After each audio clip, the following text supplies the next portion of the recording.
Another day, another basketball stories na naman ang pagkikwentuhan natin.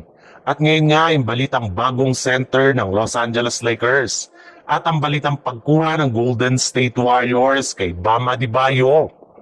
Isa nga ang Los Angeles Lakers sa mga kupunan na inaasahan na magiging busy sa trade market ngayong season dahil gusto ng kanilang front office na makakuha ng at least isang bagong big man na makakatulong kina Luka Doncic at LeBron James at magpapasolido pang lalo sa kanilang lineup bago mag-umpisa ang kanilang mga huling games sa regular season at ang playoffs.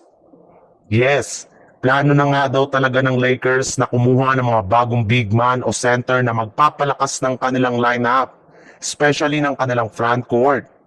As of now nga ay meron ng 3 center ang nasa listahan ng kanilang team katulad na lang na kinabibilangan ni Daniel Gafford mula sa Dallas Mavericks, Robert Williams mula sa Portland Trail Blazer at higit sa lahat si Nick Claxton mula sa Brooklyn Nets.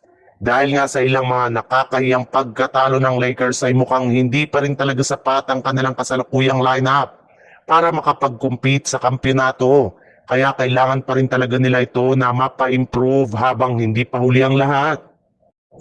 Sa ibang balita naman, bagamat man nga kakabuo at kakakumpleto pa lang ng bagong lineup ngayon ng Warriors ay may lumabas na naman ng balita sa internet na posible nga daw na magkaroon na naman dito ng napakalaking pagbabago para lamang mapalakas ang kanilang team. Ayon nga sa isang source, binabalaka na nga daw ng Warriors na kunin si Bam Adebayo mula sa Miami Heat sa pamamagitan ng isang blockbuster trade.